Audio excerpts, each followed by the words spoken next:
പാലക്കാട് കൊപ്പം മണ്ണങ്കോട് അയൽവാസികളായ ബന്ധുക്കൾ തമ്മിലുണ്ടായ അതിർത്തി തർക്കത്തിൽ അച്ഛനും മകനും വെട്ടേറ്റു. മണ്ണങ്കോട് സ്വദേശികളായ ചാമി, മകൻ വൈശാഖ് എന്നിവർക്കാണ് പരിക്കേറ്റത്. ശ്രീകുമാരൻ ഒരുങ്ങുമ്പോൾ ചെയ്തു. ശ്രീത്ത്, ആദ്യം രണ്ടുപേരുടെയും ആരോഗ്യാവസ്ഥ എങ്ങനെയാണ്?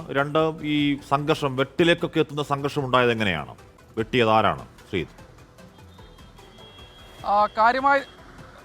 കാര്യമായ രീതിയിൽ രണ്ടുപേർക്കും വെട്ടേറ്റിട്ടുണ്ട് എന്നാണ് പറയുന്നത്. പരസ്പരം സഹോദരങ്ങളുടെ വീടുകളാണ് തൊട്ടപ്പുറത്തുള്ളത്. കസിൻ, അതായത് അച്ഛൻ്റെയും ചേട്ടൻ്റെയും ഒക്കെ വീടുകൾ തൊട്ടപ്പുറത്തുണ്ട്.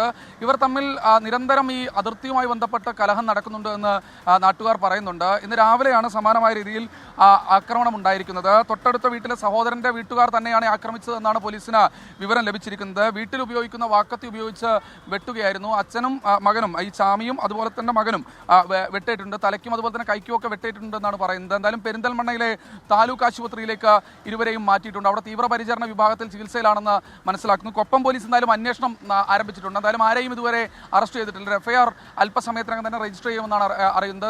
അല്പനിമിഷം, ഏതാണ്ട് 1.5 മണിക്കൂർ മുൻപാണ് ഈ സംഭവം നടന്നതെന്ന് പ്രാദേശിക പ്രതിനിധി നമുക്ക് വിവരം നൽകുന്നുണ്ട്. എന്തായാലും കൂടുതൽ ദൃശ്യങ്ങളടക്കം ലഭിക്കാൻ നമ്മൾ പരിശ്രമിക്കുന്നുണ്ട്. ഹാഷ്മി. ഓക്കെ, ശ്രീകുമാരനാണ് പാലക്കാട് വാർത്തയുടെ വിവരങ്ങൾ നൽകിയത്.